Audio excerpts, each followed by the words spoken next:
Okay guys, tonight we're gonna delve into some darker stuff. We're talking about plagues, punishments, and pottage. We're gonna see what life was truly like in the Middle Ages.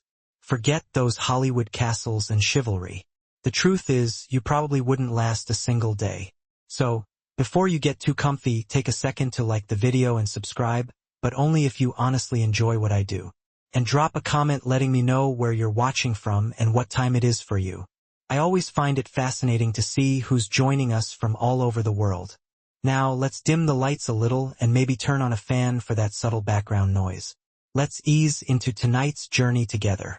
Congrats, you just woke up in 1325. The good news is you're alive. The bad news is so are the fleas. Your bed is a half-rotted straw mattress packed with bugs and hay that smells like a barn floor because 3 months ago, it was a barn floor. Forget memory foam. There are no pillows and definitely no Egyptian cotton sheets. Just a wool blanket that hasn't been washed since last winter and now weighs about as much as a small cow from all the accumulated filth. You blink awake as the church bell clangs in the distance. It's the medieval version of an alarm clock, just louder and somehow even less forgiving.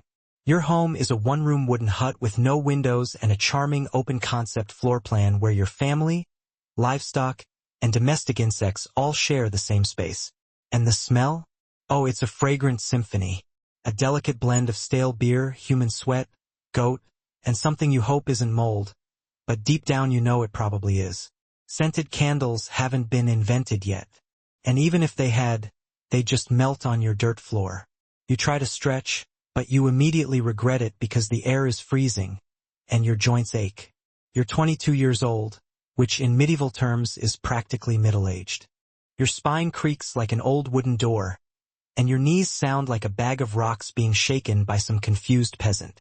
Getting out of bed is a gamble. The floor is either wet from last night's rain, leaking through the thatched roof, or crusty from something your neighbor's chicken left behind. Either way, your bare feet are now officially part of the ecosystem.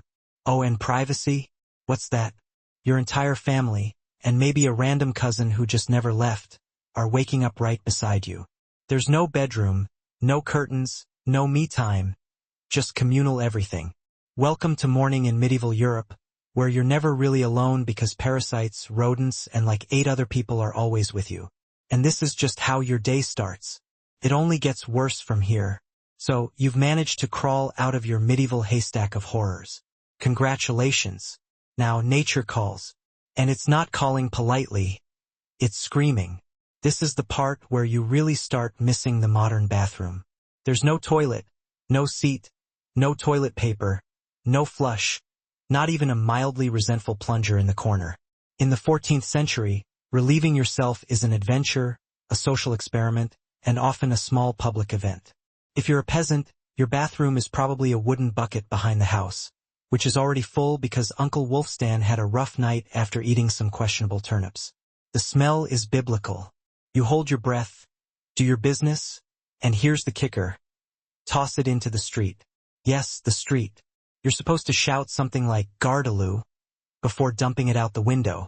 That's Old French for "watch out below." Although, frankly, nobody ever moves fast enough. Streets in medieval towns are open sewers, a charming river of human waste, animal droppings, and mystery liquids you'd really rather not examine. If you're lucky enough to live in a town with public latrines, congrats. You get to sit shoulder to shoulder with strangers in an outhouse where privacy is a complete myth and ventilation is a cruel joke. You might make small talk, but try not to breathe too deeply. Toilet paper? Never heard of it. Most people wipe with straw, leaves, rags, moss, or if they're feeling particularly indulgent, a scrap of wool. Sometimes nothing at all, which might explain why handshakes weren't exactly popular back then. And if you're in a castle, surely it's better, right? Well, sort of. You might have a garderobe, a hole in the wall that drops your waist directly into the moat. Great idea, except that your enemies know this. And yes, attackers sometimes climbed in through the waist chute. Talk about entering through the back door. So, whether you're a farmer or a baron, medieval toileting is basically a humiliation ritual. It's cold, it's public, it's dangerous, and it's never not disgusting. One slip on a wet stone path, and you're face first in humanity's leftovers. And you still haven't brushed your teeth, but we'll get to that next. You survived the toilet. You deserve a reward, right? Maybe a nice breakfast, something warm, delicious, and comforting? Sorry, this is medieval Europe. Nothing is comforting here. Breakfast, if you can even call it that, is a grim affair. There are no eggs Benedict, no coffee machines sputtering awake, and definitely no avocado toast. You sit down, or more likely squat, near the fire with a wooden bowl of something that looks like it was scraped off a muddy boot. Welcome to your daily ration of pottage. Pottage is a thick, gloppy stew made of whatever you can find. Grains, root vegetables, maybe a few beans if you're lucky. It's been simmering in the same pot for days, sometimes weeks, and new ingredients are just dumped on top of the old ones. It's less of a recipe and more of an ongoing edible experiment. On the side, you get a hunk of bread so hard it could deflect arrows. It's made from coarse rye or barley flour, often bulked up with sawdust, ground up acorns, or other creative ingredients because wheat is a rich man's fantasy. This loaf is not your friend. You don't slice it, you negotiate with it. What about drinks? You're not sipping orange juice or an oat milk latte. You're drinking beer. Yes, beer at 6 a.m. Why? Because the water is teeming with parasites and filth. So, you start your day with weak ale, low alcohol, high survivability. Kids drink it too. Nobody's thrilled about it, but at least it won't kill you immediately. Want some meat or cheese? Dream on. That's for Sundays and saints' feast days, and only if your Lord is feeling generous.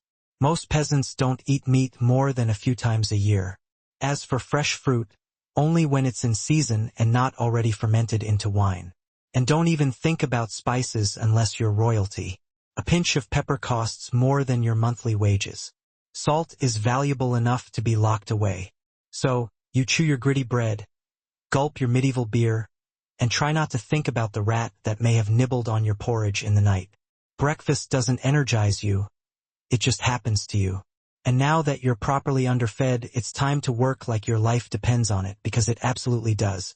So, you've eaten your sad medieval breakfast, and now it's time to get dressed. Not that it'll help much. Your wardrobe consists of exactly one outfit. 1. It's a rough wool tunic or linen shift that you've worn every day for months, possibly years. There's no such thing as seasonal fashion. There's just, wear this until it disintegrates or gives you a fungal infection. Underwear is optional. If you're lucky, you might have a linen undertunic. If you're not, well, you're going commando under layers of scratchy, sweaty wool, all lovingly stitched together by someone who probably had no idea what a seam was supposed to look like. There's also no washing machine, no soap, and absolutely no dry cleaner in sight. So, your clothes are stained, stiff, and scented like a compost pile that's been left to marinate in a pigsty. Even if you wanted to wash them, it wouldn't be easy. You'd have to haul water from a river or well, heat it over a fire, scrub your tunic on a board with ashes or lye, and hang it in the sun, which is out approximately 3 days a year. And don't even get me started on shoes. If you own any, they're made of untreated leather, barely stitched together, and offer as much arch support as a banana peel. Most peasants just go barefoot through mud, through dung, through medieval landmines, aka sharp rocks and disease puddles. All this means one thing: your skin hates you. You itch constantly. Fleas, lice, and bedbugs live rent-free on your body. Everyone has them. Nobles, lousy monks, itchy children, walking insect farms. Nobody escapes. You'll be scratching your armpit with a wooden spoon while chatting with the local priest, and nobody will even bat an eye. Your skin is raw from rubbing, your scalp a battlefield of bites. And if you develop a rash, well, too bad. There's no dermatologist, no hydrocortisone, no one to tell you it's probably scabies. You just keep on suffering. And if you're lucky enough not to get an infection, great. That rash will simply accompany you for the next 6 months.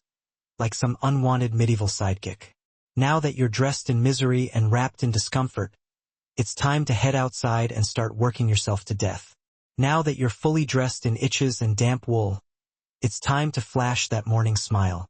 Except you don't, because in the Middle Ages, smiling is a dangerous game, not emotionally, dentally. There's no toothbrush, no toothpaste, no mouthwash, no floss. The concept of oral hygiene is about as popular as bathing, which is to say, not very. Some people might chew on a twig or rinse with wine or vinegar, but for the most part, your teeth are on their own and they're not doing well. By the time you hit your mid-20s, your smile looks like something pulled from a haunted crypt. Cavities are rampant, gums are swollen, and those aren't just food stains on your teeth. That's decay. You have more rot in your mouth than a medieval root cellar. Sugar, while not yet everywhere, is becoming more common among the rich, imported at great cost, mostly used in small cakes or to show off wealth. If you're a noble, congratulations, you get to rot your teeth faster than the peasants. If you're poor, you'll do it slowly over time with fermented bread, gritty porridge, and years of hard chewing. Toothaches, get used to them. They're like medieval weather, always there in the background, the kind of pain that makes you consider praying, drinking, or pulling the tooth out yourself with a pair of pliers. And that's not a joke. That was the actual treatment. Dentists didn't really exist, but barber surgeons did.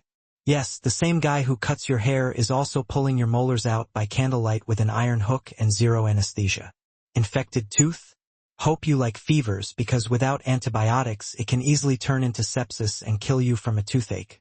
That's right, the same thing that sends us to a pharmacy today could be your funeral in the 1300s.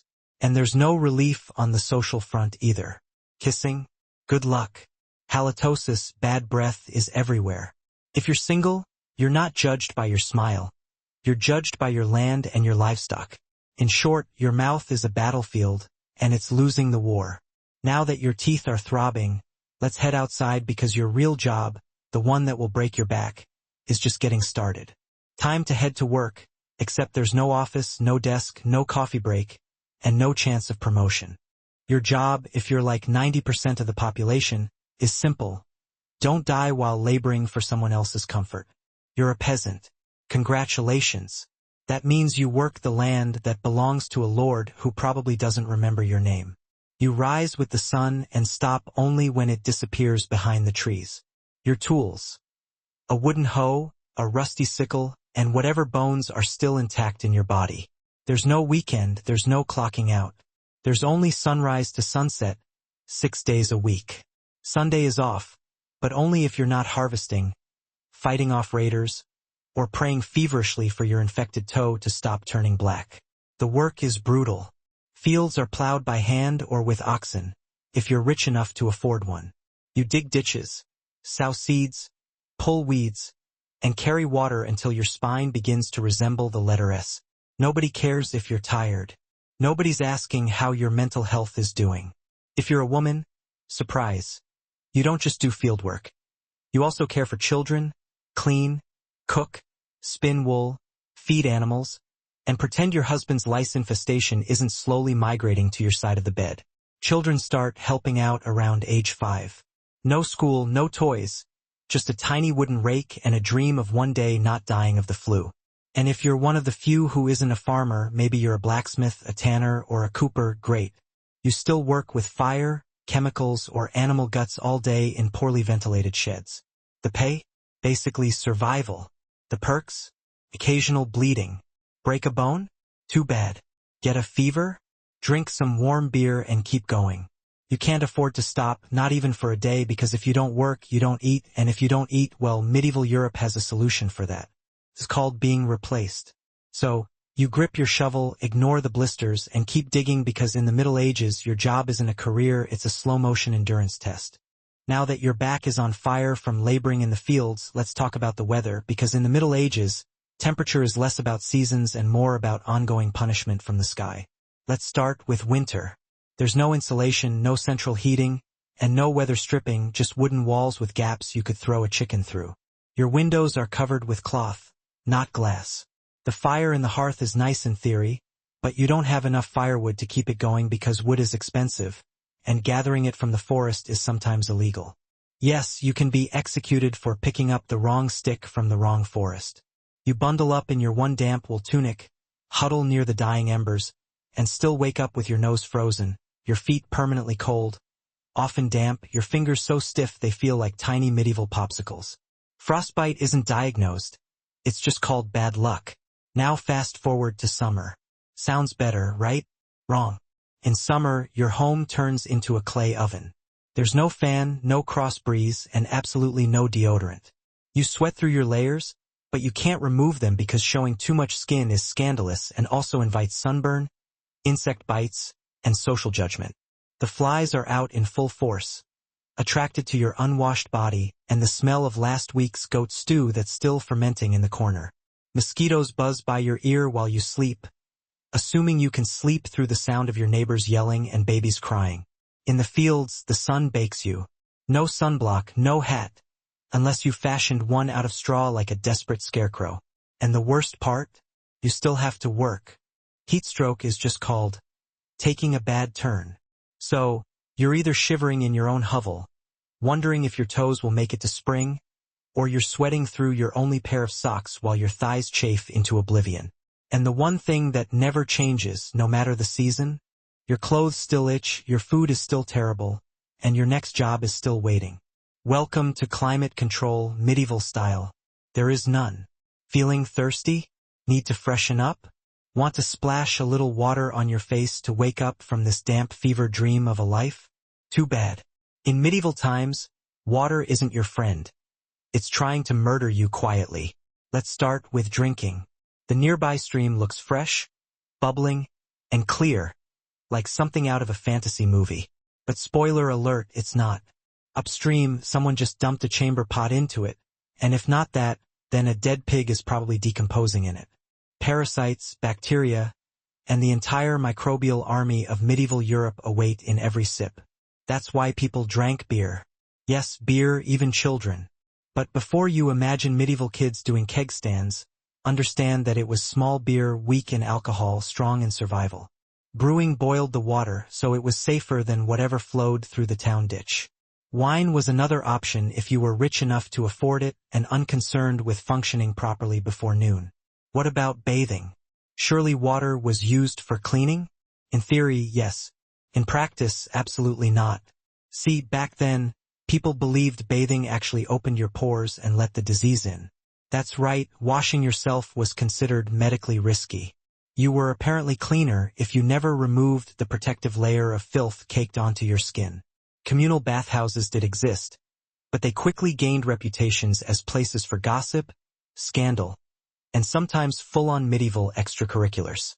So, naturally, the church got involved and shut many down. Even if you did want to bathe, it was a full production. You'd need to fetch water from the well, boil it over a fire, fill a wooden tub that leaked, and then pray no one else in the house used it before you or worse, after. And rainwater collected in open barrels where birds poop, insects breed, and moss thrives. Sounds refreshing, doesn't it? So whether it's going in your mouth, on your body, or onto your crops, water in the Middle Ages is less of a life source and more of a gamble. One wrong gulp, and you're spending your final days sweating in a straw bed, clutching your stomach and contemplating all your life choices. Next time you sip tap water, raise a glass for our ancestors. They didn't have the luxury of hydration without hazard. So you drank the water, or maybe you didn't. Maybe you just stubbed your toe on a rock shaped like disappointment. Either way, you're sick. You need help. You need a doctor. Too bad you live in the Middle Ages where medicine is really just polite torture with a theology degree. Let's start with the diagnosis. Everything wrong with you, whether it's a cough, rash, broken bone, or the creeping plague, is caused by your humors being out of balance. The four humors were blood, phlegm, yellow bile, and black bile. According to medieval science, your health depends on keeping them balanced, like some sort of internal soup. Got a fever? Too much blood. The answer? Bloodletting. That's right. Let's drain your life force into a bowl using a dull blade or a hungry leech. And yes, barbers were often the ones doing it. Imagine getting a haircut and a hemoglobin extraction in one sitting. 2 for 1. Baby, feeling sad or anxious? That's clearly an excess of black bile. The cure? Laxatives. Maybe a warm herbal purge or just prayers and a cold compress while everyone avoids eye contact with you and starts carving your coffin. Now, if you break a bone or get a nasty wound, you're in real trouble. There's no anesthesia unless you count passing out from pain. Surgery is done with knives that haven't been cleaned since the Crusades. Tools are heated over fire not for sterilization, but because they just look scarier that way. Antibiotics are centuries away. Germ theory hasn't been invented yet. They think disease comes from bad air or God being annoyed with your moral failings. Got a stomach ache? Must have been your sinful thoughts. Hope you like confessing while vomiting. If your condition gets worse, you'll be treated with more leeches, possibly some crushed beetles, and a priest at your bedside giving last rites just in case. At this point, they're preparing for the cure known as death. And if by some miracle you recover, everyone just assumes God took pity on you. The doctor takes full credit and the leech gets promoted. So yes, in the Middle Ages, medicine is less about healing and more about surviving the cure. After a long day of labor, lice, and leeches, it's finally time to eat. You shuffle back to your hovel, stomach growling, ready for the one joy left in life, a warm meal. Bad news. Your meal is probably trying to kill you. Let's begin with the basics. Food preservation doesn't really exist. There's no fridge, no freezer, just salt, smoke, or the hope that winter air keeps things fresh. Your meat, if you're lucky enough to have any, has been hanging for days, covered in flies, marinated in questionable brine, and possibly shared with a rat or two. Bread is the cornerstone of the medieval diet, but even that isn't safe. In bad harvest years, desperate peasants bulk it up with bark, sawdust, or even clay to make it stretch. And if it's rye season, there's a bonus. Ergot, a fungus that causes convulsions, hallucinations, and sometimes death. It's like eating bread laced with LSD and tetanus. Vegetables? Only if they're in season. And you know what's always in season? Turnips. So many turnips, boiled, mashed, or floating in pottage, which, if you remember from Chapter 3, is basically a hot swamp of mystery ingredients that's been simmering since your great-grandfather's funeral. Fruit might be available in the fall, but it rots quickly, and sugar is rare, expensive, and hoarded by the rich to show off their blackened teeth. Dairy is another gamble. Fresh milk spoils in hours. Butter and cheese fare better, but they're loaded with bacteria. People eat them anyway because frankly it's either that or chew on your boot leather. And let's talk about seasoning. Spices like pepper, cinnamon, or nutmeg are worth more than gold. For the average peasant, flavor comes from onions, salt, if you're lucky, and pain. Most meals taste like wet burlap sprinkled with sadness. But food isn't just a health hazard, it's a political one. Game animals belong to the Lord, not you. Caught poaching a rabbit?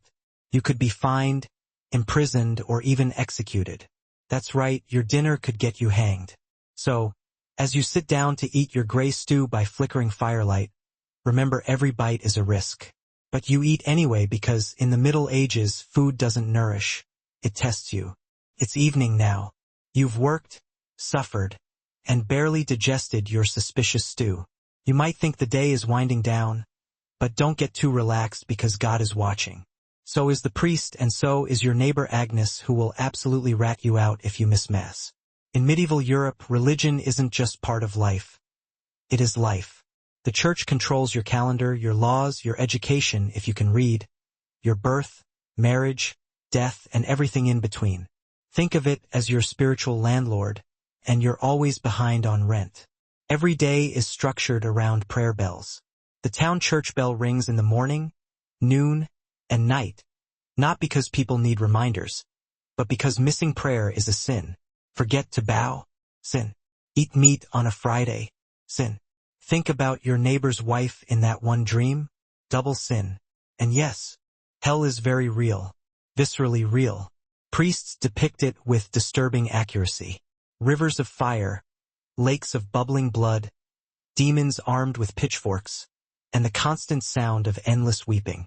If the plague isn't enough to frighten you, then the prospect of eternal damnation surely will. You're not allowed to read the Bible for yourself because it's written in Latin, a language reserved only for monks, clergy, and that one snobby kid who thinks he's too good for getting dirty. You're completely reliant on the church to interpret everything for you, which means that if the priest declares your failed harvest is because you didn't pray hard enough, well, then it's time to get those knees working even harder.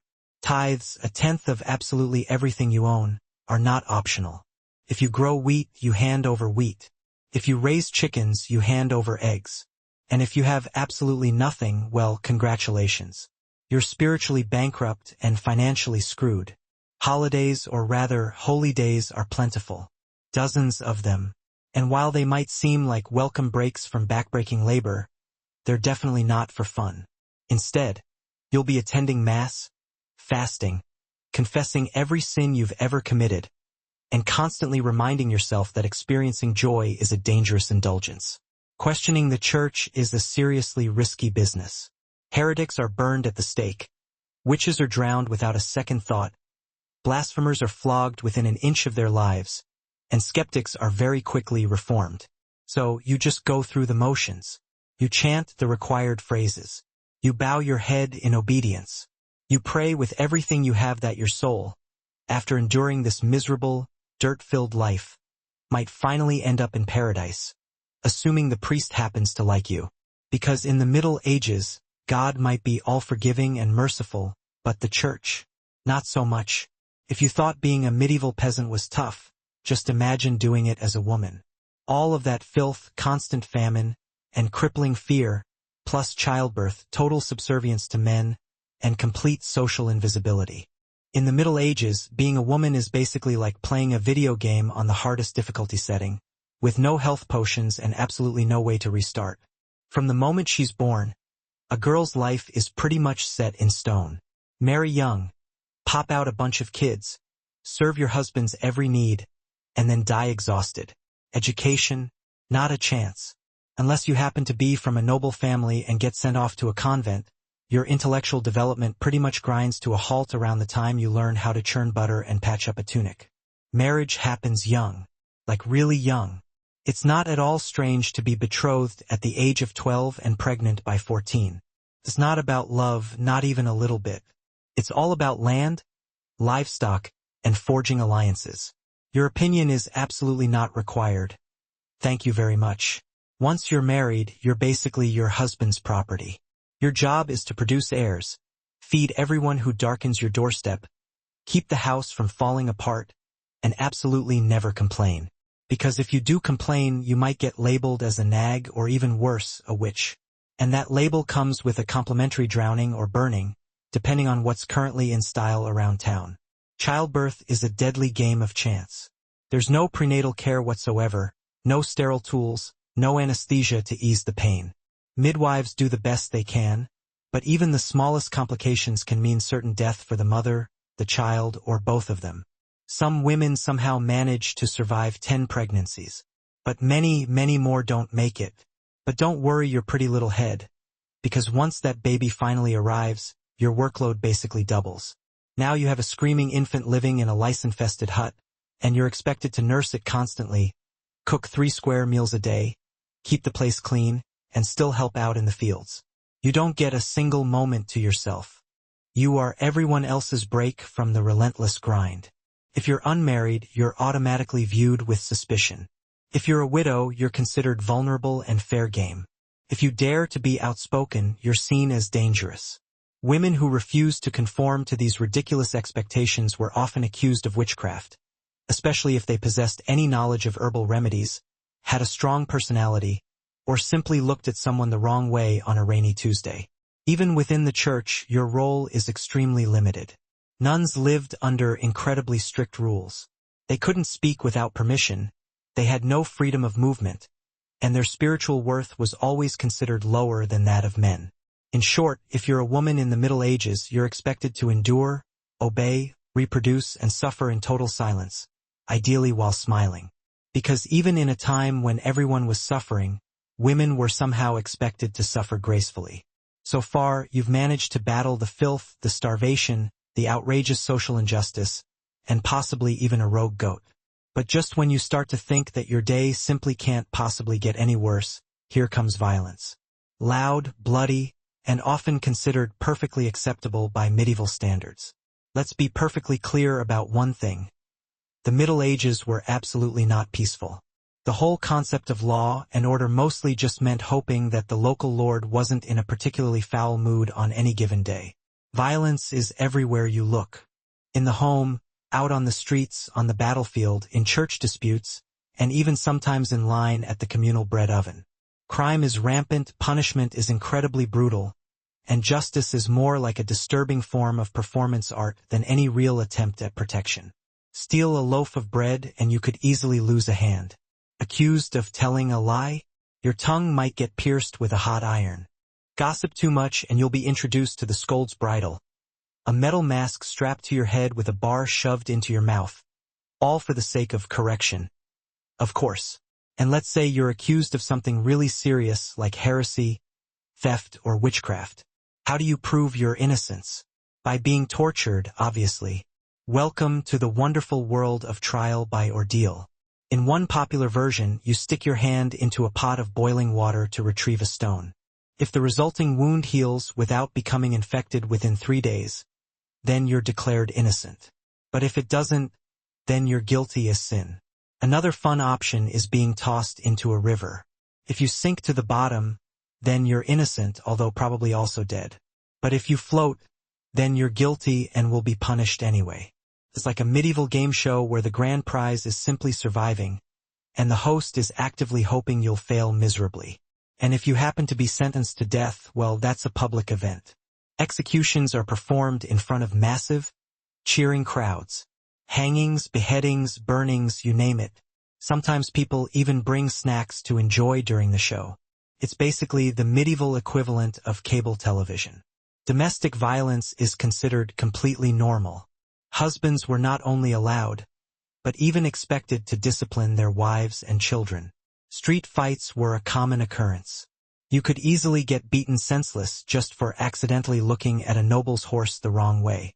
And war was always simmering just below the surface. Local feuds, territorial disputes, religious crusades. Someone was always marching off somewhere to stab someone else in the name of honor, God, or sheer boredom. Violence isn't just a breakdown of society in the Middle Ages.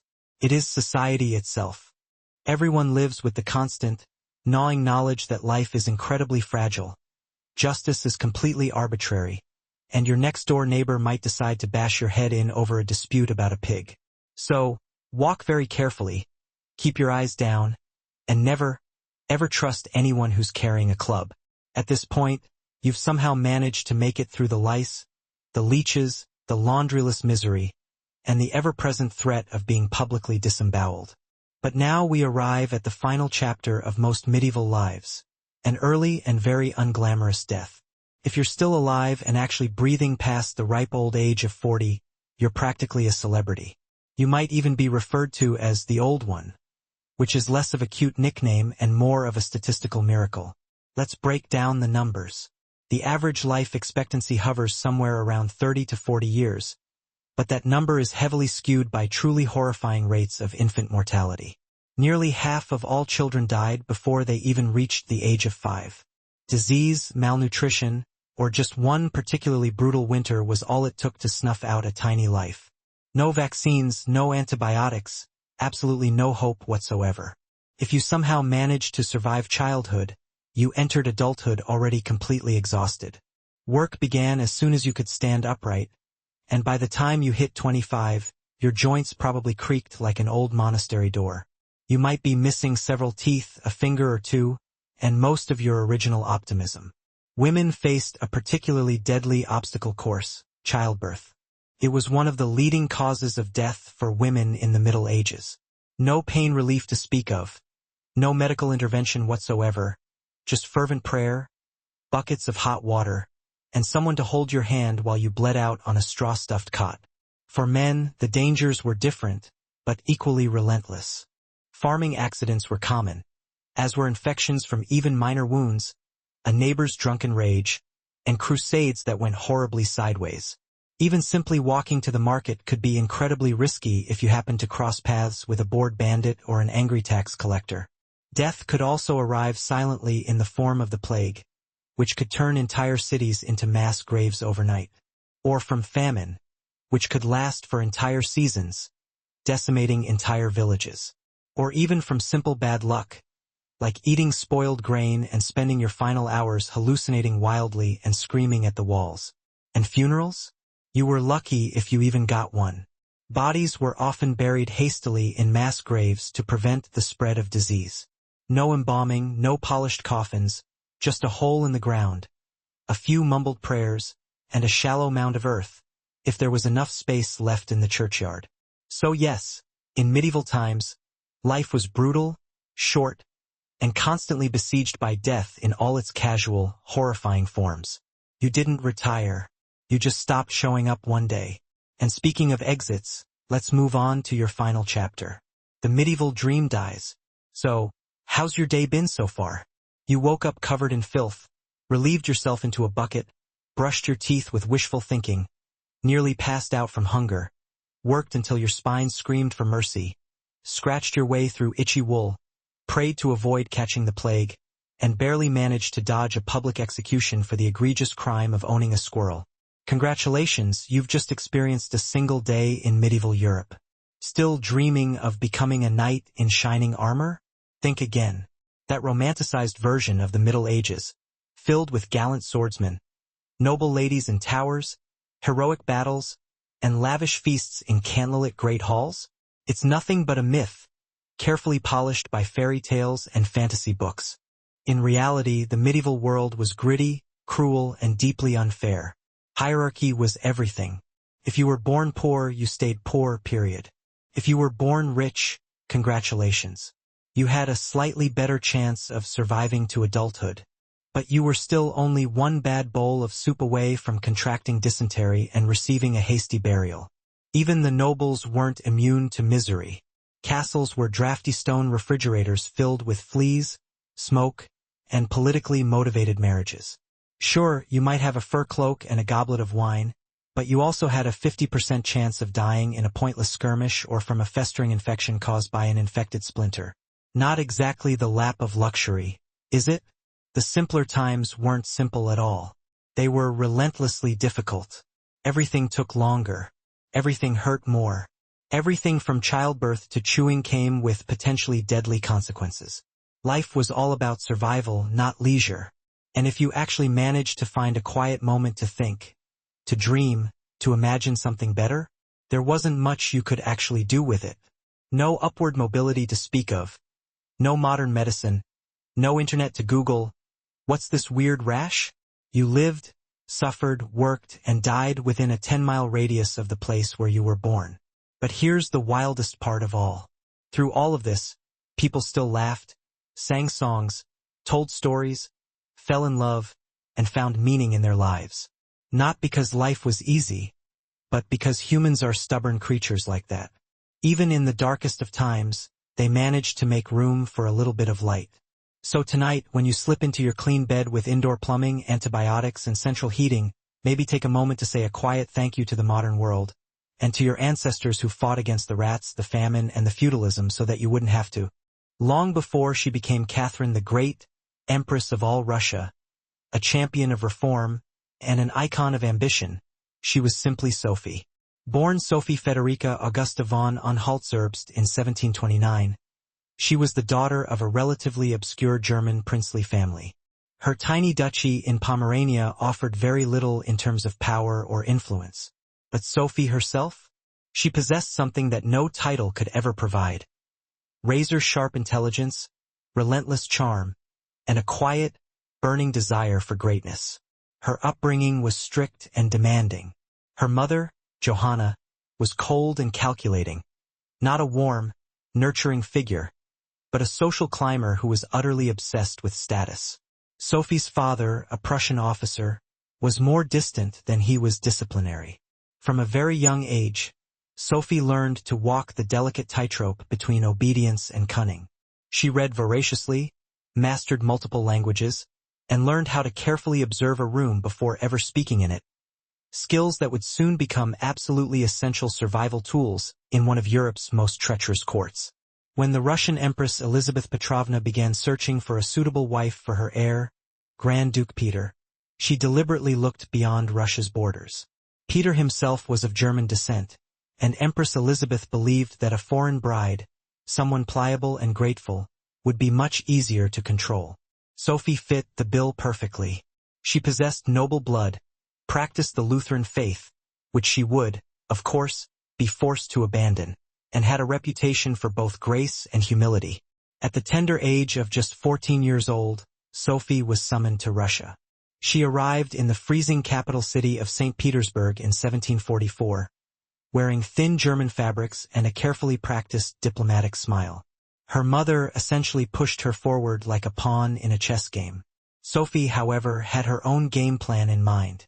In order to become acceptable in Russian society, she converted to Orthodox Christianity, taking the name Ekaterina Alexeyevna, or Catherine. The ceremony was public, deeply symbolic, and completely life-altering. She wasn't just changing religions. She was effectively burning all the bridges behind her, stepping into a foreign empire with absolutely no way to ever go back. No one who was watching that quiet teenage girl in her fur-trimmed coat that day could have possibly predicted what was about to come next. Betrayal, revolution, enlightenment, and empire. But from the very moment that Sophie set foot in the Russian court, she stopped being a pawn and began meticulously planning how to become a queen. Catherine's marriage to Grand Duke Peter was intended to secure her place in Russian royalty. But from the very beginning, it felt far more like a gilded cage than a sparkling crown. Peter, the heir to the Russian throne, was definitely not the dashing prince of fairy tales. Awkward, immature, and completely obsessed with playing with toy soldiers, he was far more interested in staging elaborate war games in his private chambers than he was in governing an empire or showing any affection whatsoever to his new wife. Some accounts even suggest that he refused to consummate the marriage for several years. He idolized Frederick the Great of Prussia and openly resented the Russian court that had so reluctantly adopted him. In stark contrast, Catherine embraced Russia with fierce determination.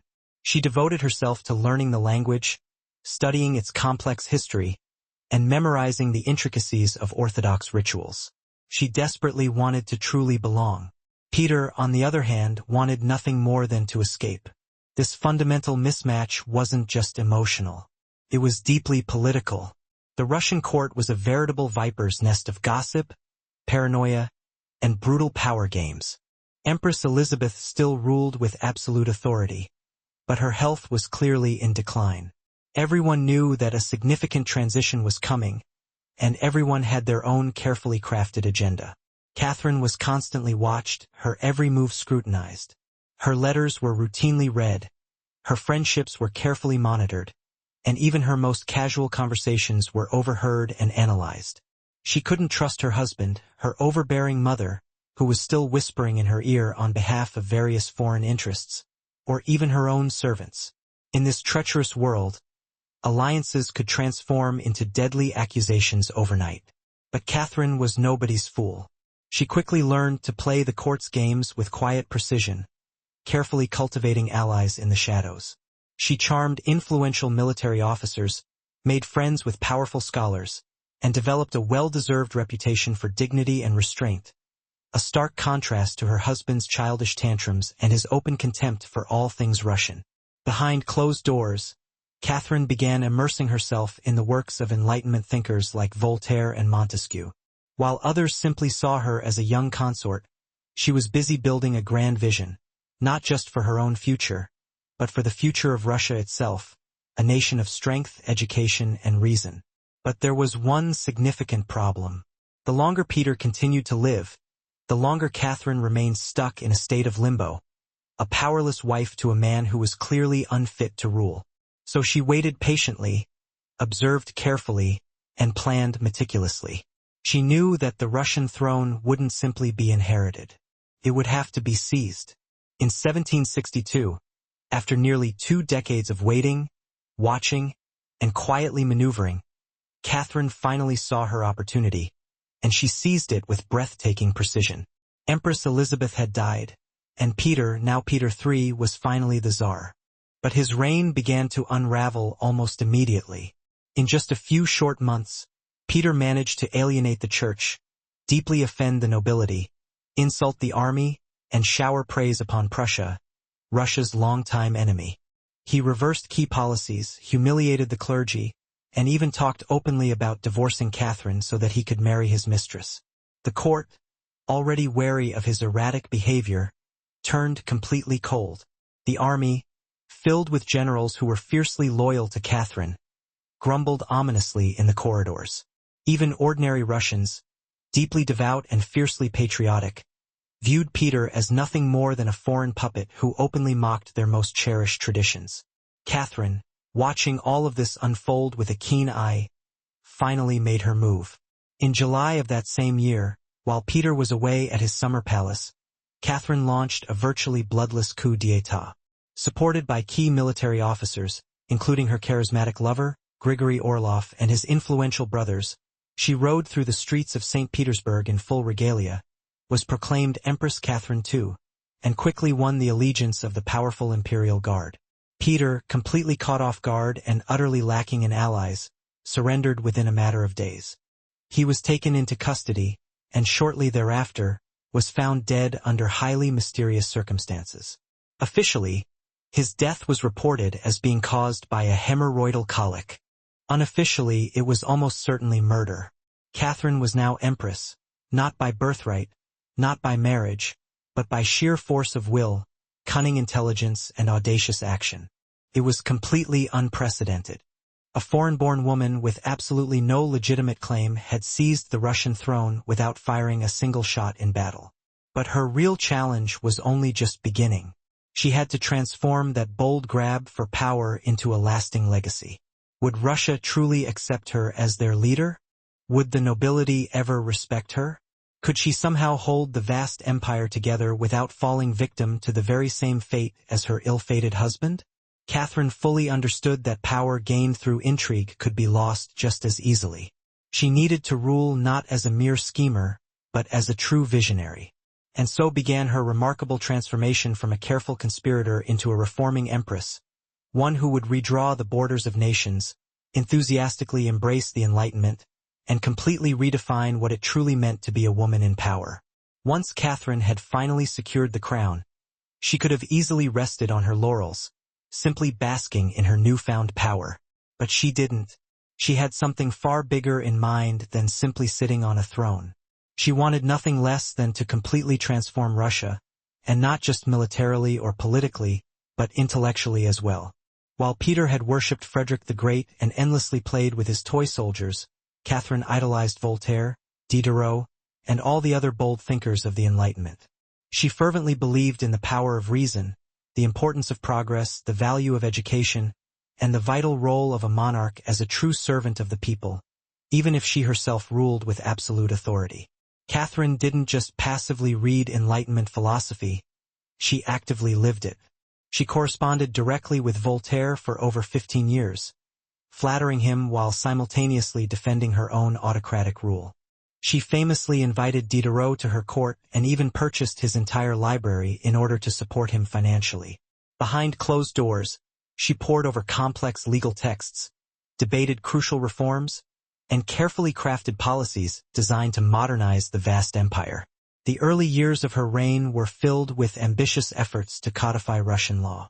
In 1767, she formed the Legislative Commission, an incredibly ambitious project intended to completely rewrite the entire legal code of Russia. Catherine's own nakaz, or instruction, was essentially a political manifesto in disguise, one that spoke eloquently of equality before the law, the inherent dangers of torture, and the profound responsibility of rulers to serve the common good. For an empress ruling in 18th century Russia, it was nothing short of revolutionary. But Enlightenment ideals inevitably had to contend with the harsh realities of Russia, a vast, feudal, deeply conservative land ruled by powerful nobles who wanted their serfs to remain exactly where they were, firmly beneath them. Catherine was acutely aware of this fundamental tension. While she genuinely advocated for progressive reform, she always moved with extreme caution.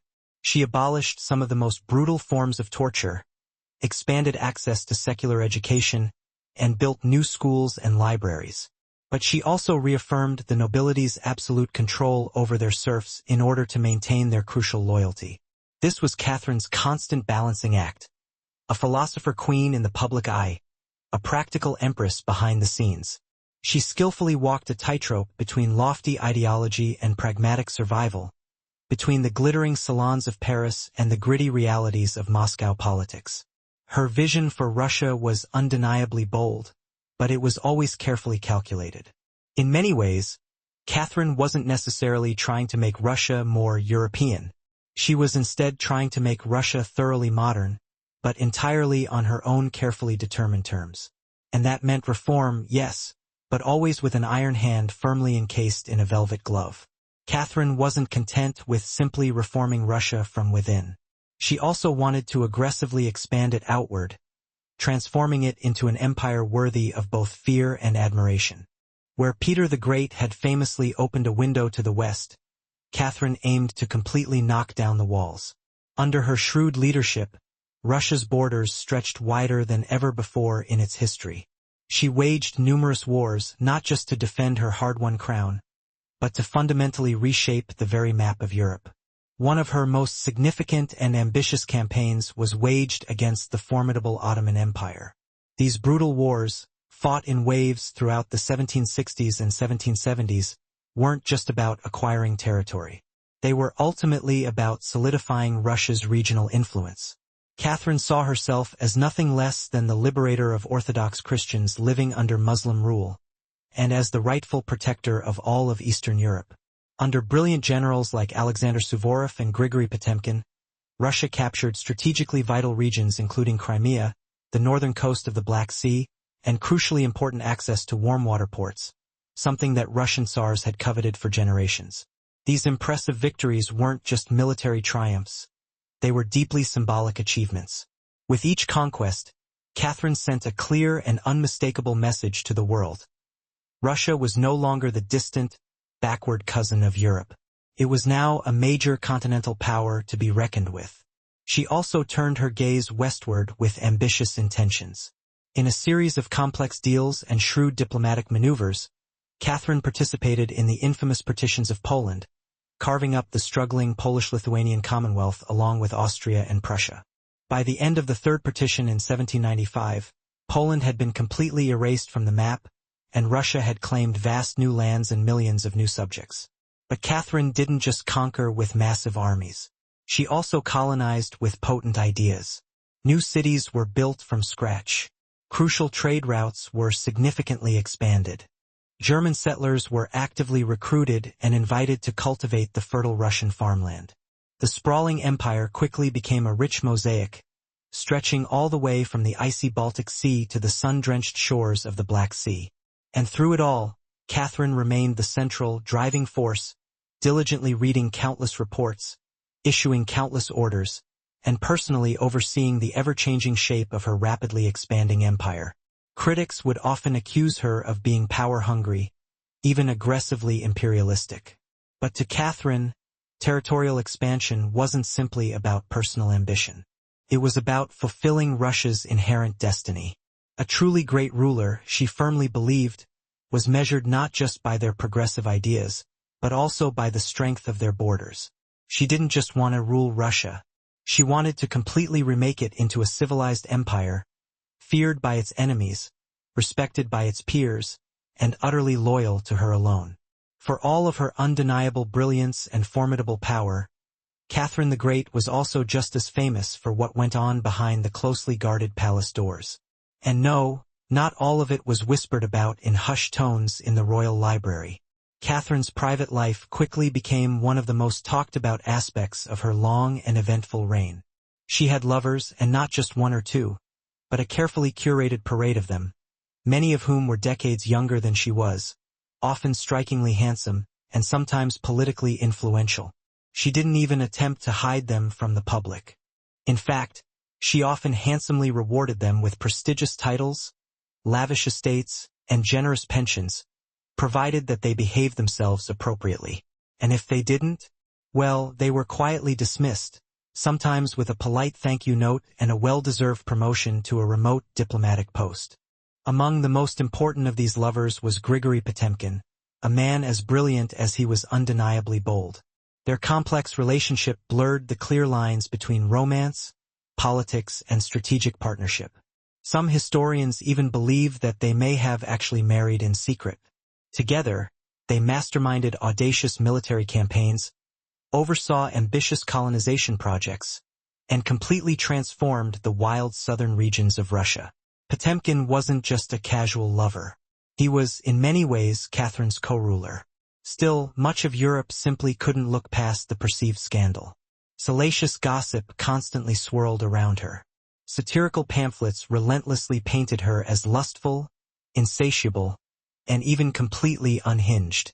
And after her death, the lurid rumors only intensified and grew even more grotesque. The most infamous of these was the completely fabricated and utterly disgusting tale involving a horse, a story that was maliciously spread by her many enemies in a desperate attempt to smear her hard-earned legacy. But why was there such an intense obsession with her private life? The answer is simple. Catherine was a woman who wielded tremendous power completely unapologetically. And in a world where female rulers were expected to be either saintly virgins or tragic, helpless figures, she resolutely refused to play either role. She lived, loved, and ruled entirely on her own terms, and that made her a profoundly dangerous figure in the eyes of many. Ironically, while her numerous critics constantly tried to paint her as somehow immoral, Catherine herself was deeply philosophical about the nature of love and sexuality. She firmly believed that pleasure was a perfectly natural part of the human experience, and that personal relationships didn't necessarily have to pose a threat to public responsibility. She skillfully separated emotion from governance, a remarkable feat that few male rulers ever managed to achieve. In reality, her various liaisons were often highly strategic. She consciously surrounded herself with men who were loyal, capable, and politically useful, and when they ceased to be those things, she simply let them go, usually with a gracious smile and a generous retirement package. Catherine's complex love life didn't weaken her rule in any way.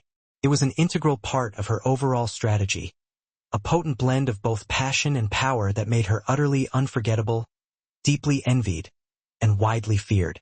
For all of her undeniable charisma and remarkable control, Catherine's reign was still not without its inherent perils. And in 1773, that significant peril came in the formidable form of a bearded Cossack named Yemilian Pugachev. But he was no ordinary rebel. Pugachev audaciously claimed to be none other than Peter III, Catherine's long-dead husband. According to Pugachev, he had somehow survived the coup attempt and had now returned to reclaim the throne from the scheming German usurper. It was, of course, utterly absurd. Peter had been dead for years. But to Russia's deeply oppressed and increasingly exhausted lower classes, the truth of the claim didn't really matter all that much. It just needed to offer them some small glimmer of hope. Pugachev fervently promised them liberation, an immediate end to serfdom, and significantly lower taxes and land for the commoners became his rallying cries. His words ignited a blaze of support throughout the Volga River region, resonating particularly with Kazakh peasants and those of the Old Believer faith. In an era marked by a brutally widening chasm between the aristocracy and the serfs, his promises sounded like nothing short of divine salvation. The Pugachev rebellion escalated into the most substantial peasant uprising in the vast history of Russia. Towns were seized, fortresses crumbled, and nobles met their violent end. For a truly terrifying moment, it seemed as though the very fabric of the empire might tear apart. Catherine was deeply shaken by this. This was not some distant foreign war that she could simply win with a well-placed cavalry charge and a carefully constructed treaty. This was a full-blown revolt springing from within her own people, a direct uprising against the very system that she ruled. However, Catherine did not succumb to panic. She took decisive action. She swiftly dispatched professional military forces with orders to crush the rebellion with extreme ruthlessness. By 1774, Pugachev's forces were decisively defeated. He was captured, put on display in a humiliating iron cage, and ultimately beheaded in Moscow, serving as a stark public warning to anyone who dared to follow in his rebellious footsteps. In the aftermath, Catherine reinforced her commitment to order and control. Her earlier dreams of liberating the serfs quietly faded into the background. The rebellion had starkly revealed the limitations of Enlightenment ideals in a nation still firmly shackled by the chains of feudalism. She now leaned even more heavily on the nobility, who readily offered their loyalty in exchange for absolute and unquestioned control over their serfs. This moment marked a significant turning point. The Empress, who had once so freely quoted Voltaire, now prioritized stability and security above all philosophical pursuits. Reform became cautious and hesitant. Surveillance was heightened. Even the mere whisper of rebellion was to be stamped out with brutal force before it even had a chance to take hold.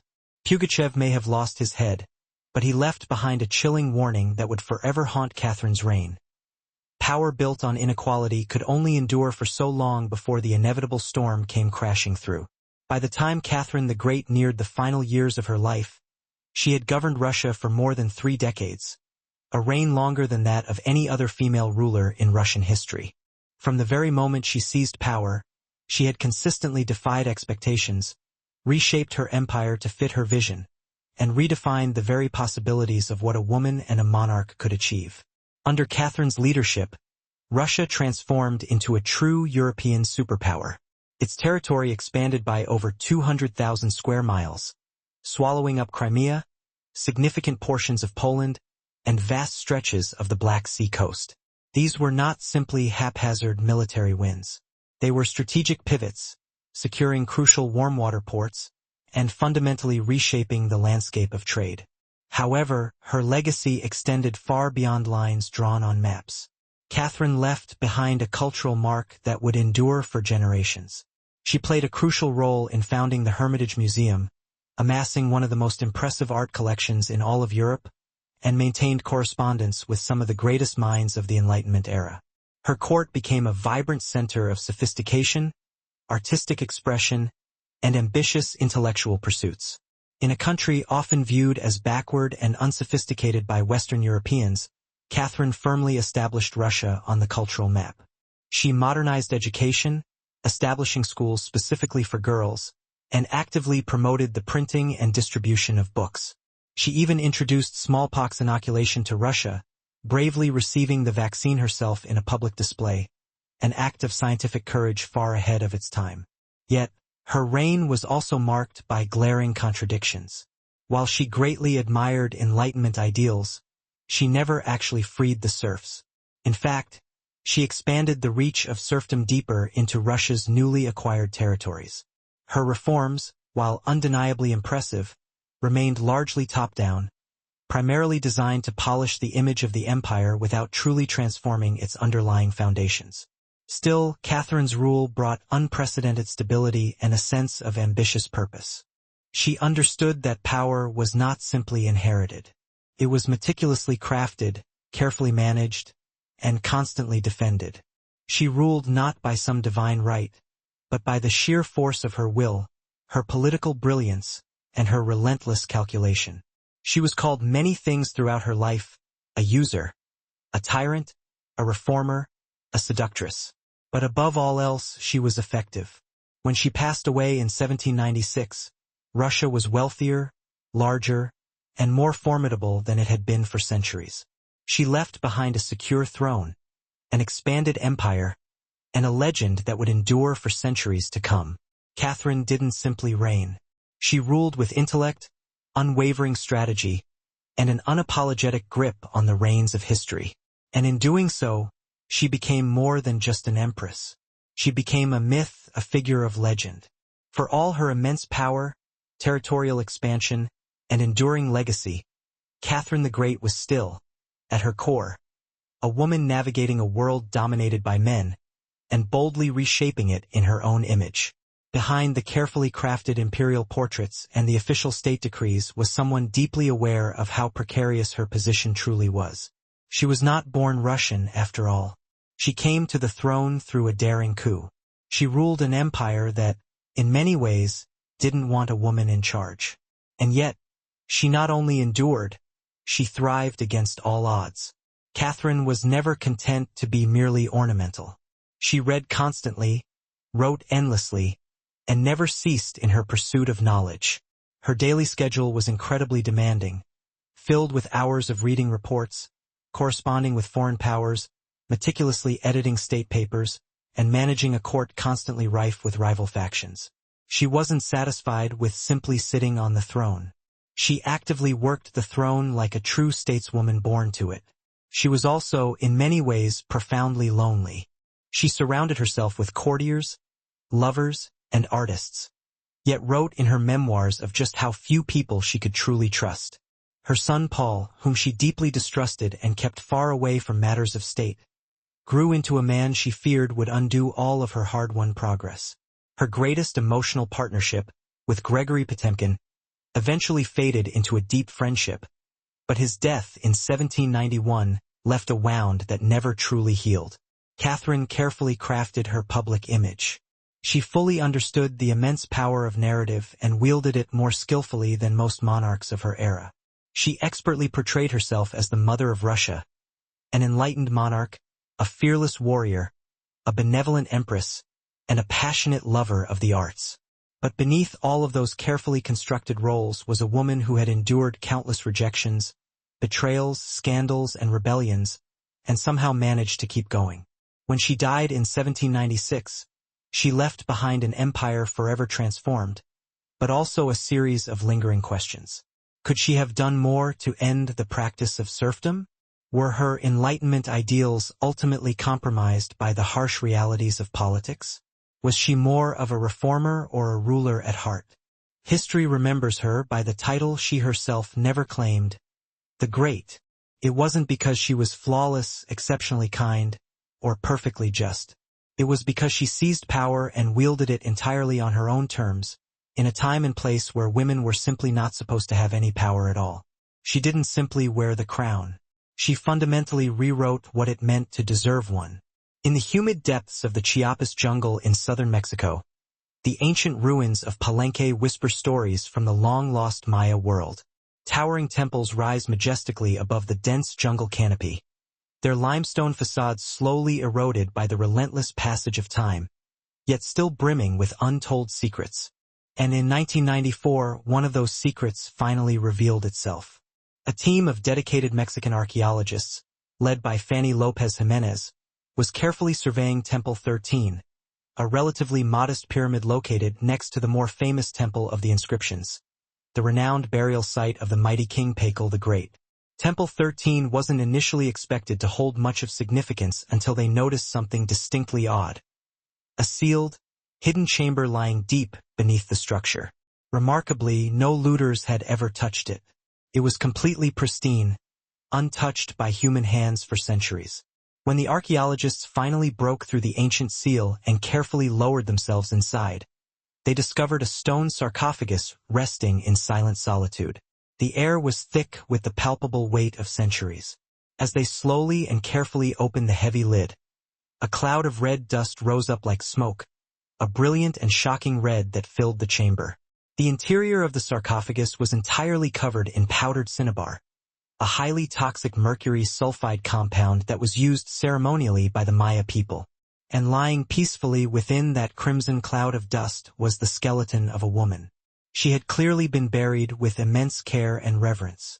Her bones were fragile but remarkably intact, her skull still adorned with an elaborate jade mask, and her body surrounded by a breathtaking array of funerary offerings, including intricate necklaces, elegant diadems, and beautifully crafted ear spools, all made from precious jade and shell.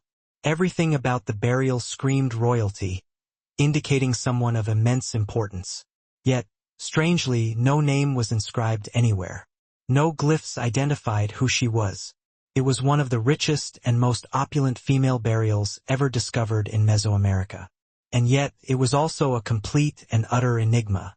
Why was she buried in a shroud of red powder? Who exactly was she?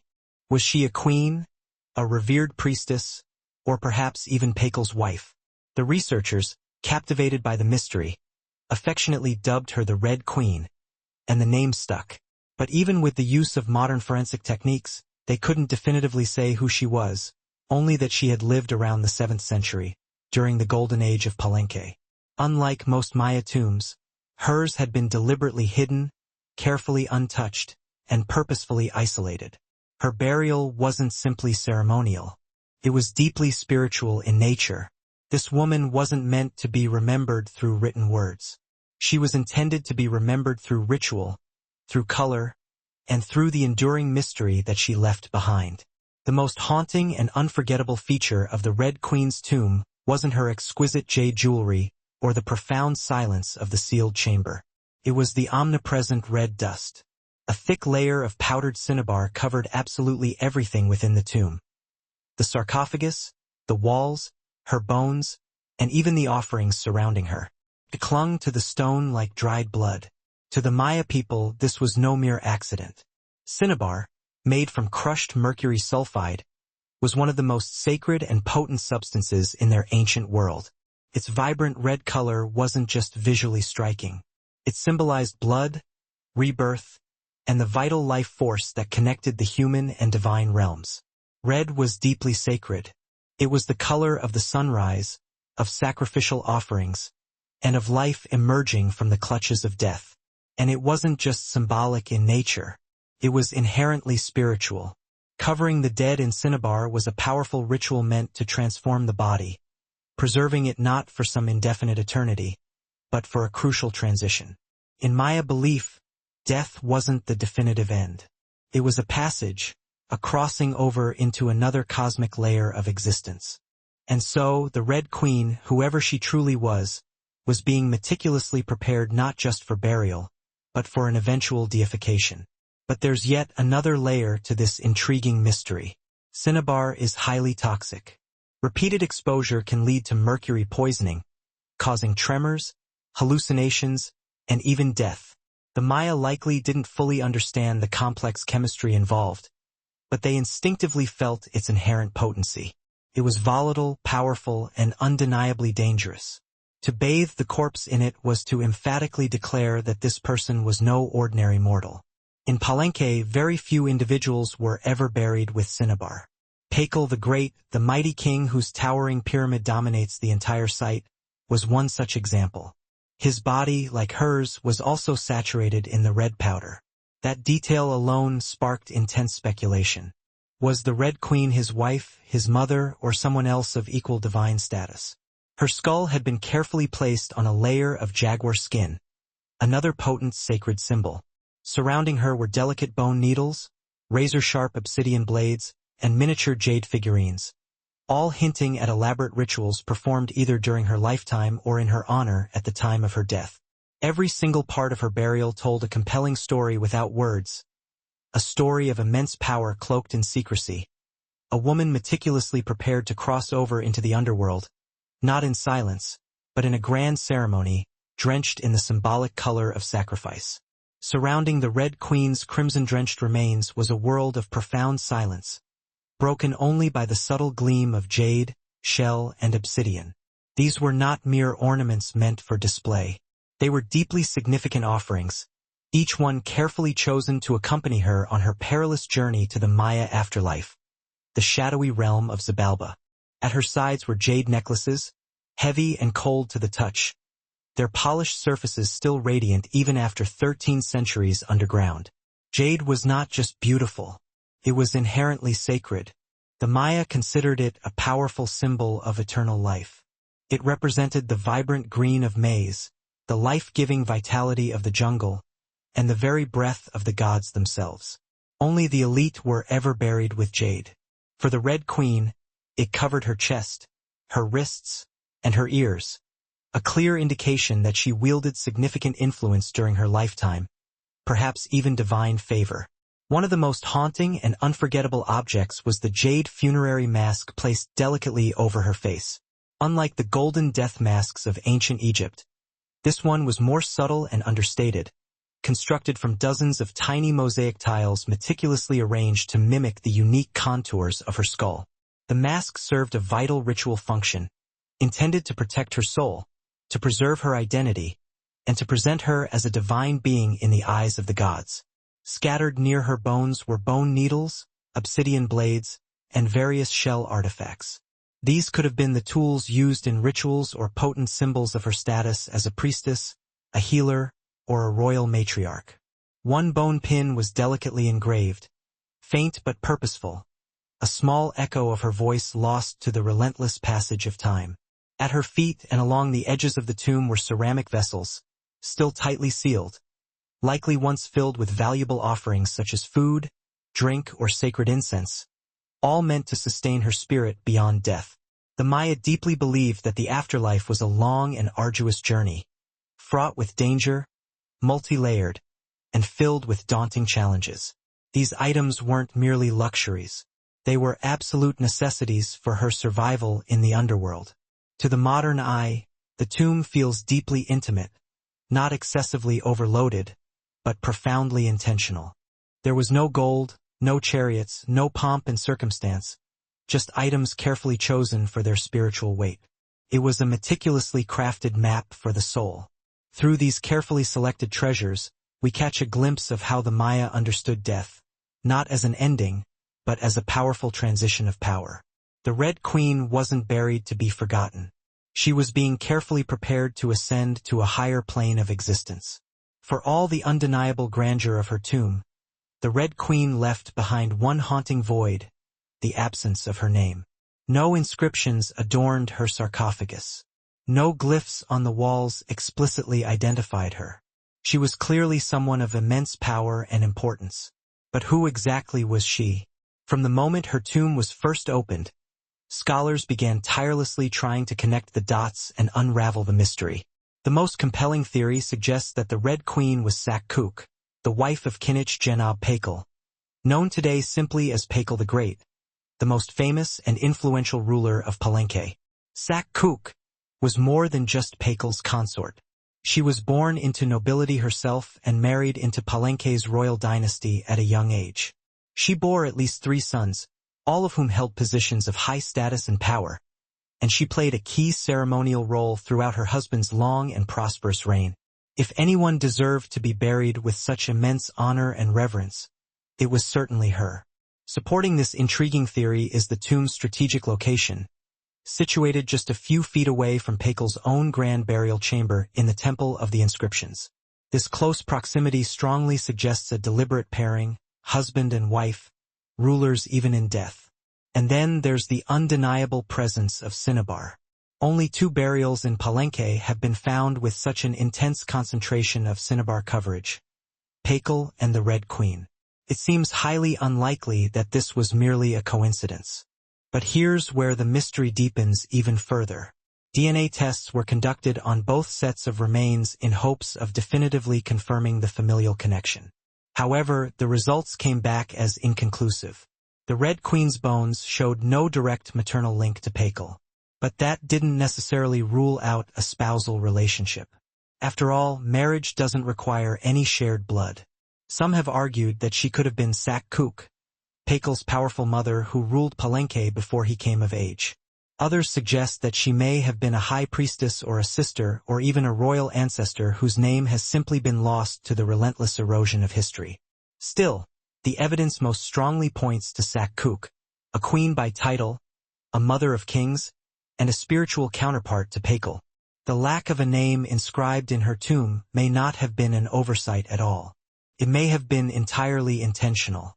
In Maya cosmology, the soul lived on not through grand monuments, but through the power of ritual, the symbolism embedded in objects, and the hushed whispers of the earth itself. And so, the Red Queen remains suspended between legend and historical truth. A woman who ruled, remembered not in cold stone, but in vibrant scarlet and profound silence. To truly understand the Red Queen, we must first understand the world she came from, a world where Maya women, especially those of royal lineage, held far more influence than many people realize. In Maya civilization, politics was often a deeply intertwined family affair. Royal women weren't merely passive consorts. They were skilled diplomats, revered priestesses, and influential power brokers in their own right. They conducted vital rituals, sponsored the construction of magnificent temples, and played crucial roles in maintaining dynastic legitimacy and ensuring the continuity of power. Their bloodlines were highly valuable political capital, often used to forge strategic alliances and secure claims to the throne. Take Sakkuk, for example, the mother of Pakal the Great. When the throne of Palenque was left vacant, she boldly took power herself and ruled as queen regent until her son came of age. She wasn't simply a placeholder, biding time until a male heir could take over. She was a fully empowered ruler in her own right, issuing decrees and actively overseeing important construction projects. Without her strength and vision, Pakal may never have risen to power at all. And she certainly wasn't an anomaly. Across the vast Maya world, in places like Yaxcalan, Naranjo, and Calakmul, numerous inscriptions show women performing major ceremonies. engaging in warfare and diplomacy, and even sometimes ruling outright. They were often portrayed in stelae and murals, dressed in elaborate headdresses and royal regalia, standing beside kings as equals, or sometimes even above them in terms of influence and power. Their words were carefully carved in glyphs, their names remembered and honored, until they weren't. By the time the Spanish conquistadors arrived centuries later, much of that complex memory had been sadly eroded. The colonial perspective often portrayed native women as silent figures in a male-dominated world. But the archaeological evidence tells a very different story, one of complex and nuanced gender roles, where power was constantly negotiated and not simply inherited through birthright. This historical context casts the Red Queen in an entirely new light. She may not have ruled in name, but her burial, so incredibly rich, sacred, and strategically positioned beside Crackle, strongly suggests that she was a central pillar in the royal order. Her delicate jade mask wasn't just mere decoration. It was a powerful symbol of identity, of power held in life and carefully protected even in death. Her bloodline may have been the very glue that held Palenque's dynasty together. In Maya civilization, a queen wasn't just a queen. She was a vital keeper of sacred lineage, a powerful voice in ceremony, and often the essential bridge between the mortal realm and the realm of the gods. The Red Queen may be nameless to us, but in her world, she was never voiceless. The Red Queen wasn't simply buried with valuable treasures and precious artifacts. She was buried within a structure, an architecture, rich with purpose, layered with intricate Maya cosmology, profound ritual symbolism, and intentional design. Her tomb wasn't just a mere grave. It was a carefully constructed gateway to eternity. Her body was discovered deep inside Temple 13, one of the smaller pyramids situated within the very heart of Palenque. Yet, its close proximity to the Temple of the Inscriptions, the final resting place of Crackle the Great, is undeniably telling. These temples weren't constructed randomly or haphazardly. Their positioning was sacred, carefully guided by astrology, deeply ingrained myths, and dynastic legacy. Temple 13 rises modestly compared to its grand neighbor, the Temple of the Inscriptions. But it hides something far more intimate, far more personal. A sealed crypt untouched by looters, perfectly preserved through the centuries. It was constructed deep within the temple's core, accessible only by a steep and narrow staircase. The descent into her tomb feels almost symbolic, representing a ritual journey downwards into the depths of the underworld. The chamber itself is stark and simple, made of precisely cut stone, sealed tightly for over 13 centuries. No glyphs or elaborate murals cover the walls. No ornate carvings explicitly tell her story. But perhaps that silence is entirely intentional. This was a space not for the living to interpret, but for the dead to undergo a transformative process. At the very center of the chamber, her sarcophagus sits like a solemn altar, meticulously crafted from limestone. It subtly echoes the grand stone coffin of Crackle next door. While Crackle's lid is famously engraved with vibrant scenes of cosmic rebirth, the Red Queen's tomb is more subdued, more understated. The focus is deliberately inward, on the body, on the all-encompassing cinnabar, and on the profound ritual of death itself. And yet, there are subtle architectural cues that hint at deeper meaning. The tomb is aligned east to west, a symbolic path mirroring the sun's daily journey from life to death and ultimate rebirth. The chamber is undeniably small, but also incredibly powerful. It feels deliberate, intensely personal, a sacred enclosure for someone deeply revered. Maya temples were essentially cosmological tools, carefully designed bridges between the heavens, the earth, and the shadowy underworld. To be buried inside one was to be elevated beyond the limitations of the human realm. The Red Queen's eternal home wasn't an afterthought. It was a meticulously constructed shrine, a place where death became a profound transformation. Her bones rest in stone, her essence infused in the all-encompassing cinnabar, and her enduring legacy woven into the very fabric of the architecture itself. A temple that speaks eloquently without words, telling us that she truly mattered. To the ancient Maya, death wasn't the end of existence. It was a threshold, a sacred passage into the underworld, known as Xibalba. And for someone of such immense importance as the Red Queen, this crossing was not only spiritual, but also deeply political, profoundly cosmological, and intensely ritualized. Burial rituals were carefully choreographed events, deeply rooted in ancient myth and specifically meant to guide the soul safely through the treacherous layers of the underworld. Maya texts and iconography tell us that Xibalba was certainly no peaceful afterlife.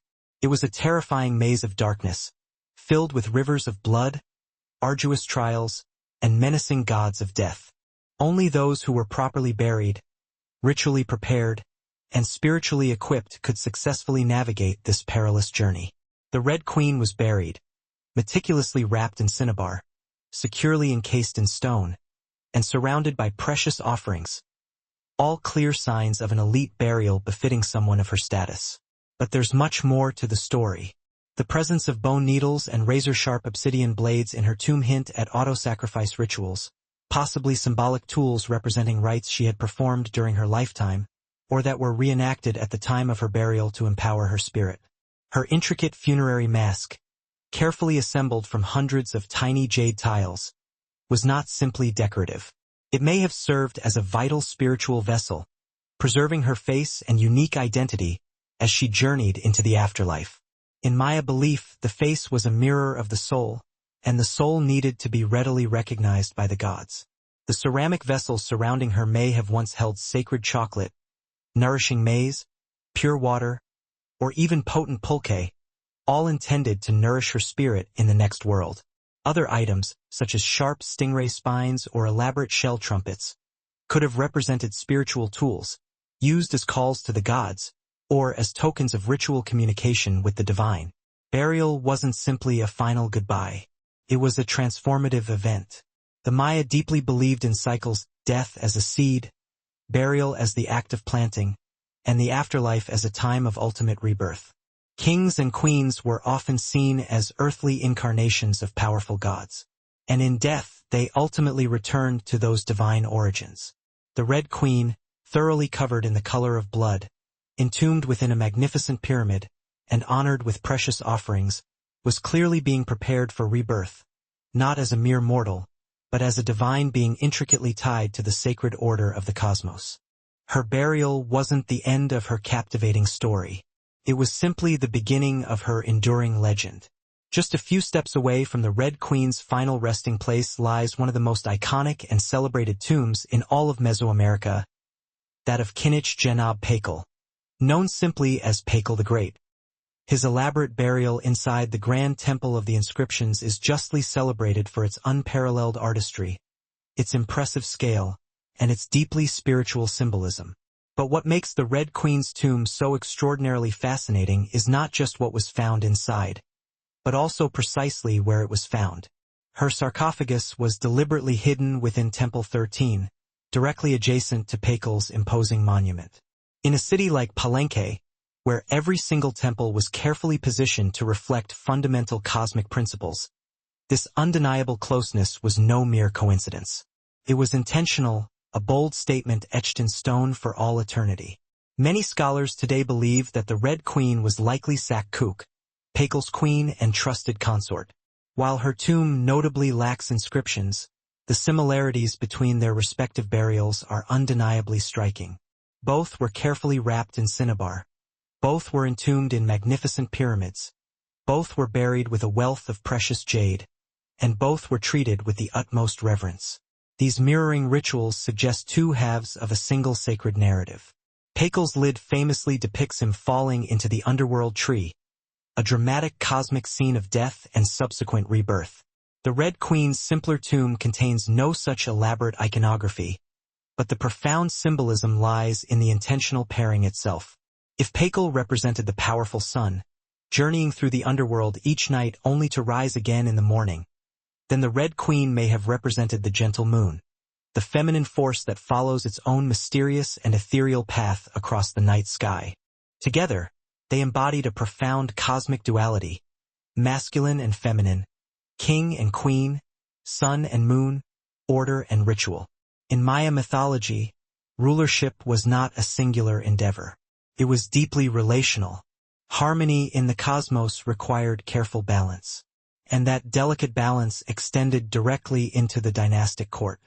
By deliberately placing the Red Queen beside Pakal, the Maya were preserving not just a marriage, but a powerful cosmic partnership. Their close proximity in death may have perfectly mirrored their respective roles in life, a queen not behind, but always beside her king, sharing not just a throne, but a lasting legacy.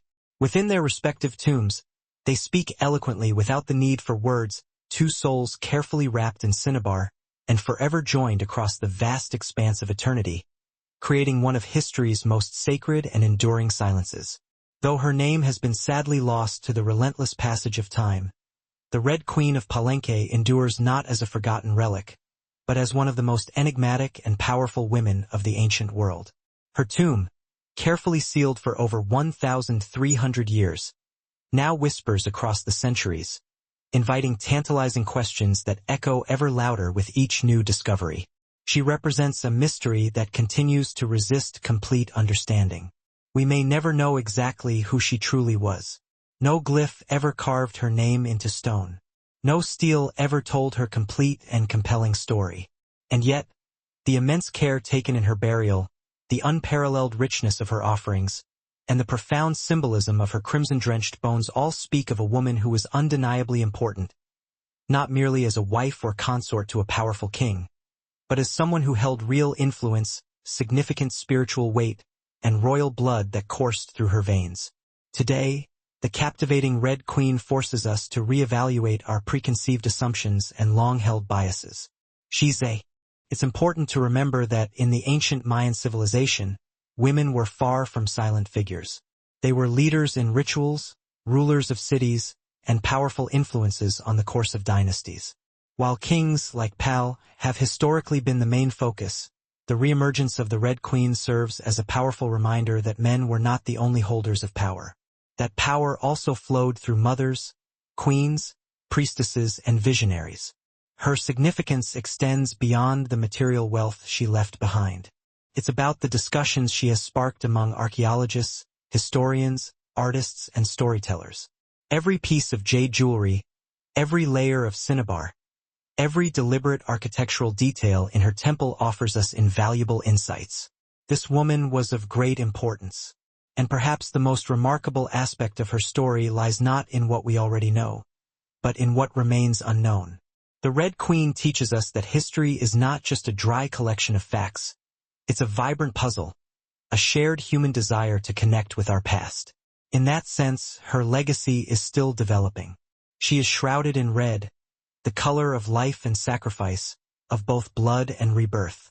Her face, once concealed behind a jade mask, now looks back at us through the lenses of science, art, and wonder. She remains nameless, yet her voice resonates. Enigmatic, yet unforgettable.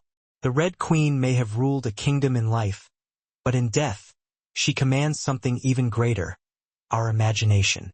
Her tomb was sealed in stone. Her story was initially conveyed in silence. Yet somehow she continues to speak to us. Frida Kahlo was born on July 6, 1907, in the vibrant neighborhood of Coyoacán, which was then a village on the outskirts of Mexico City.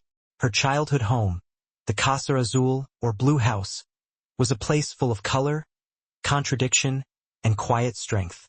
It would eventually become a refuge, a battleground, and a museum dedicated to one of the most iconic artists of the 20th century.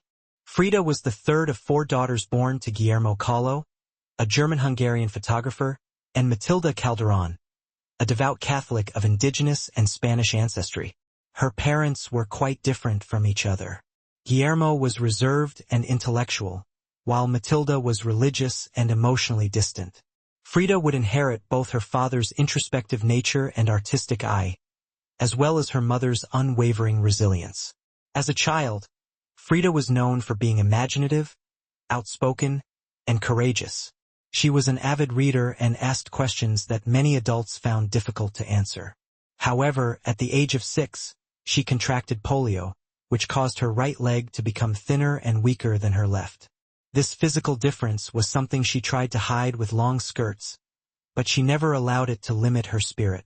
The illness forced her to stay in bed for months, isolating her from other children. During this period, she developed a close bond with her father, who encouraged her to exercise, ride bicycles, and keep her mind active. Unlike most girls of her time, Frida did not aspire to become a wife or a homemaker. She dreamed of becoming a doctor, so she enrolled in the prestigious National Preparatory School in Mexico City at the age of 15, becoming one of the few girls accepted. There, she stood out not only for her intelligence but also for her rebellious wit, radical ideas, and unique sense of style. She joined a group of young intellectuals known as the Cachuchas, who engaged in debates about philosophy, literature, and politics. Frida was drawn to the idea of revolution, to ideas that challenged tradition. Even in those early years, before the bus accident that would forever alter her body and before the fame that would define her legacy, Frida Kahlo was already painting herself into the world with sharp edges, unapologetic ideas, and an identity that was far too expansive to be contained by anyone else's expectations. She wasn't simply growing up in Coyoacán. She was preparing to completely remake herself. On September 17, 1925, Frida Kahlo's life was irrevocably divided into two distinct parts: the girl she had been and the woman she was compelled to become. That afternoon, she boarded a wooden bus with her boyfriend, Alejandro Gomez Arias. After school, they were laughing, teasing each other, and probably arguing. Frida was never one to do anything half-heartedly. But just moments later, the bus collided with a streetcar, and in an instant, her future shattered into a chaos of pain, twisted metal, and deafening silence. The crash was absolutely devastating. The streetcar slammed the bus against a wall, splintering wood and throwing passengers in every direction.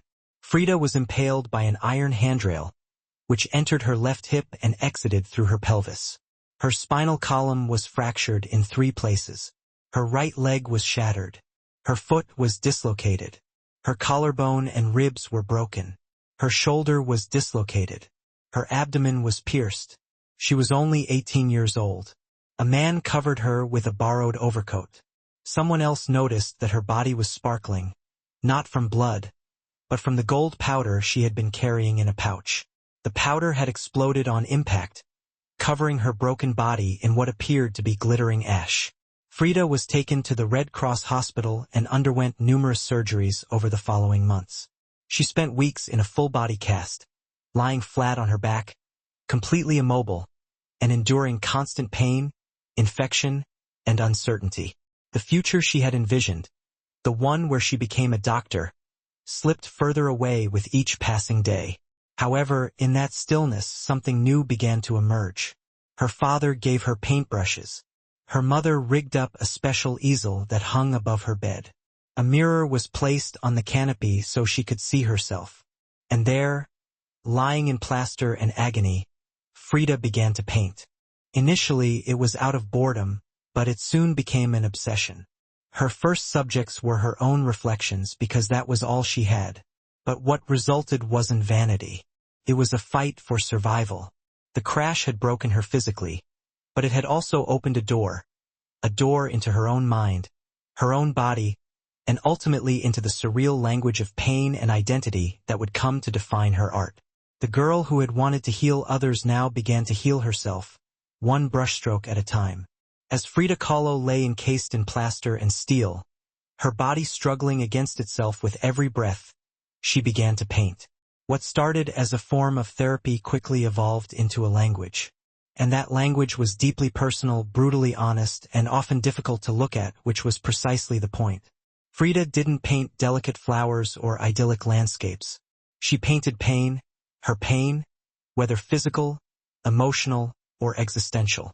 Her first subjects were self-portraits, not because she was narcissistic, but because, as she famously said, "I paint myself because I am so often alone and because I am the subject I know best." Her early works were small in scale, painted on tin or wood panels inspired by Mexican retablos, devotional paintings used to tell stories of suffering and miracles. Frida turned this tradition inward. Her body became the canvas. Her emotions became the altar. She painted herself as split, pierced, and bleeding. In one painting, she is impaled by nails like a modern-day martyr. In another, she floats in a desolate landscape, tethered to a broken column, a metaphor for her shattered spine. She painted herself weeping, fractured, decapitated, and bare, yet never passive, always watching. Her pain was never sanitized. She painted the harsh realities of trauma with beauty, defiance, and even a touch of humor.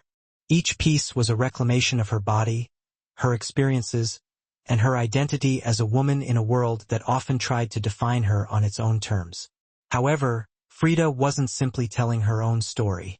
She was creating a new kind of visual narrative, one that blended Mexican folk art, surrealism, medical illustration, and symbolism. Her paintings became dreamlike autopsies of her soul, framed in color, culture, and myth. By the time she had recovered enough to walk again, albeit painfully, Frida was no longer the girl who had wanted to be a doctor. She was an artist, and her art was unlike anything anyone had ever seen before. She had taken the worst thing that had ever happened to her and transformed it into a source of creation. Frida Kahlo didn't just paint her pain. She forced the world to confront it, and in doing so, she transformed suffering into a sacred act of self-expression.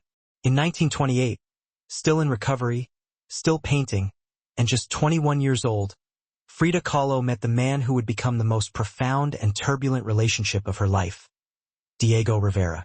He was 20 years her senior and already Mexico's most celebrated painter.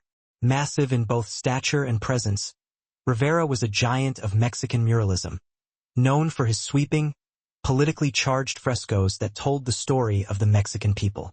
Frida had seen his work before and admired it. Now, she wanted his opinion of her own work. She brought her paintings to him at the Ministry of Education, interrupting his work on the scaffolding to ask him bluntly, "Do I have talent?" Diego took one look and said, "Yes, and not just to be kind."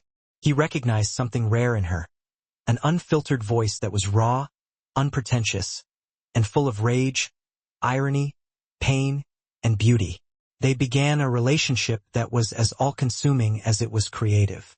Frida once said, "I suffered 2 accidents in my life. One was when a streetcar knocked me down. The other was Diego." They married in 1929, an odd pairing in the eyes of outsiders. Diego was massive, unfaithful, and politically famous, while Frida was sharp-tongued, fiercely independent, and already walking with a cane. Her parents described it as a marriage between an elephant and a dove. Their bond was passionate but chaotic. Diego supported her art and encouraged her growth as a painter, but he was also endlessly unfaithful, even with Frida's own sister, Cristina. Frida was devastated, and in return, she took lovers of her own, both men and women, including rumored affairs with Leon Trotsky and painter Georgia O'Keeffe. They divorced in 1939, then remarried a year later with different terms. This time, Frida would maintain her autonomy, her home, her money, and her name. Their second marriage was less about traditional love and more about creative partnership and mutual understanding. Despite the betrayals and the heartbreak, Diego remained a constant force in Frida's life. He challenged her, wounded her, but also believed in her as an artist, as a revolutionary, and as a woman who could redefine what painting could be. Together, they were not peaceful, but they were legendary. In the 1930s, Frida Kahlo followed Diego Rivera on a journey north to San Francisco, Detroit, and New York as he completed high-profile mural commissions. These years abroad exposed her to American industrialism, wealth, and the contradictions of capitalism, leaving her with deep political unease. Frida was a proud Mexican nationalist, a committed communist, and an admirer of indigenous traditions. The opulence she witnessed in the United States, particularly during the Great Depression, only intensified her sense of disillusionment. In letters home, she mocked the culture's materialism and obsession with appearances. She longed for the grit, color, and contradictions of Mexico. While Diego painted enormous murals on factory walls, Frida began to create smaller, quieter revolutions, deeply personal works on tin and canvas. Her style became more defined, sharp, surreal, emotional, and intimate. It was during this time that she produced some of her most iconic self-portraits. Frida didn't paint herself out of vanity. She painted herself to survive. Her identity became her landscape. With her body in constant pain from the accident, multiple surgeries, and a failed pregnancy in Detroit, she turned inward. Her portraits showed her bleeding, fragmented, and exposed. Yet her face was always calm, direct, and unapologetic. One of her most powerful works, Henry Ford Hospital, depicts her lying on a hospital bed, crying, surrounded by floating symbols of loss. A fetus, a snail, medical equipment, and a cracked pelvis. It was raw, graphic, and deeply emotional, a canvas that bled with truth.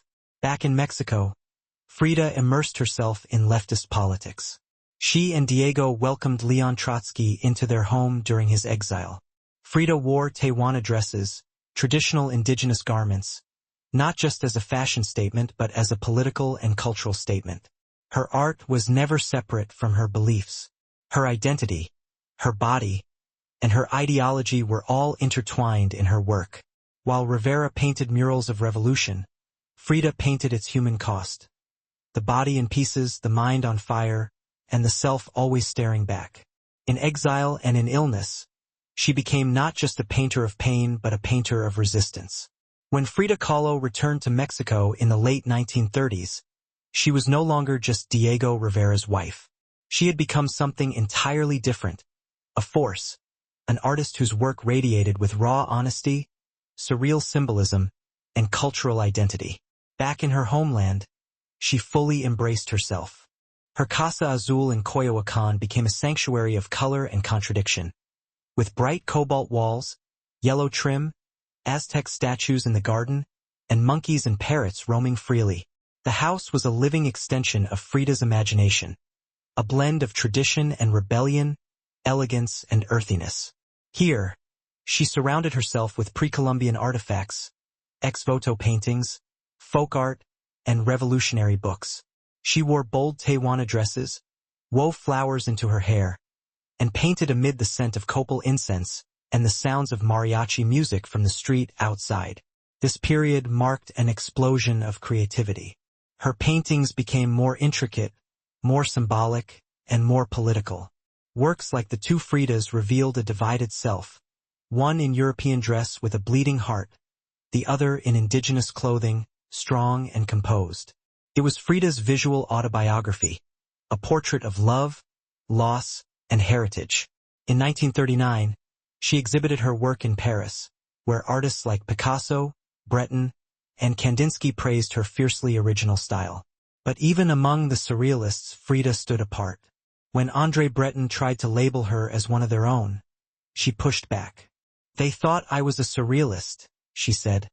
"But I wasn't. I never painted dreams. I painted my own reality." She painted Mexico, not the romantic postcard version, but the living, breathing country she adored. Her work pulsed with symbolism. Skeletons, hummingbirds, hearts, thorns, corn, and blood. She honored the indigenous roots of her homeland while also exposing the violence of its past and present. Even as her artistic voice grew stronger, her health continued to decline. Multiple surgeries, infections, and chronic pain became her daily reality. Still, she painted through it all, propped up in bed, her torso bound in corsets, her fingers clenched around the brush. Frida had returned to Mexico not to rest but to reclaim her power through paint, through politics, and through her fearless embrace of self. As the 1940s progressed, Frida Kahlo's body continued to betray her. Her spine was deteriorating, and her right leg was constantly infected. She underwent more than 30 surgeries in her lifetime, often in grueling succession. At times, she was bedridden for months, encased in body casts or immobilized by traction devices that stretched her bones apart. But she continued to paint. Each canvas during these years became both a release and an act of defiance.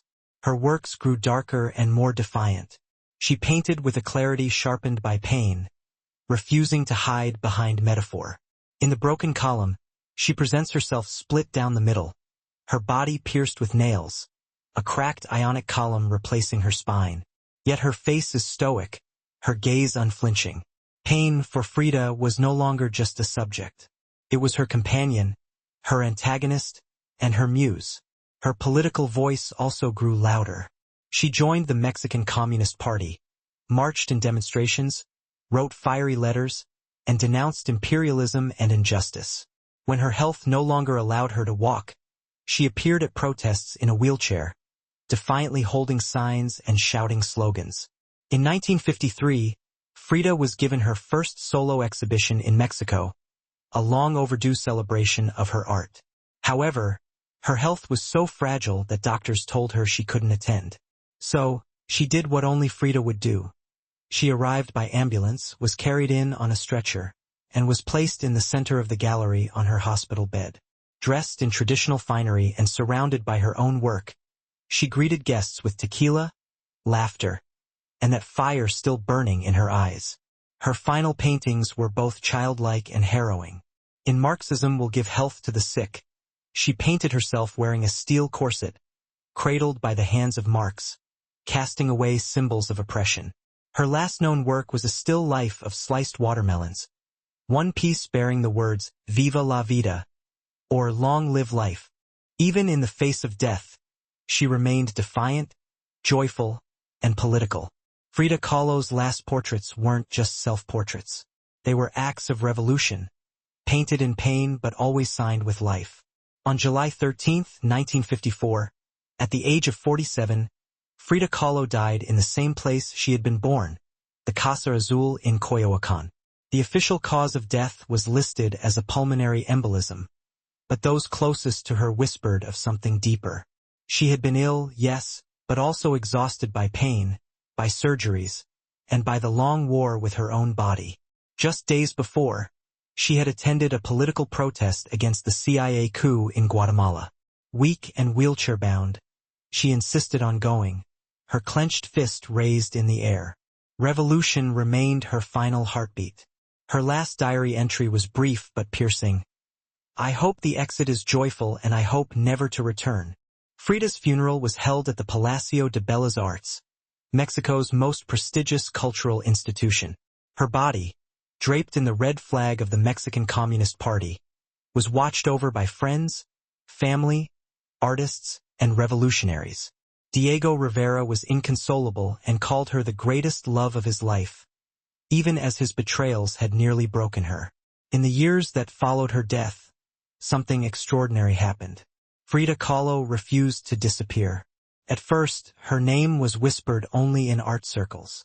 Her works weren't easily categorized, as they were too political for surrealists and too surreal for traditionalists. However, slowly her image, her story, and her defiance began to resonate.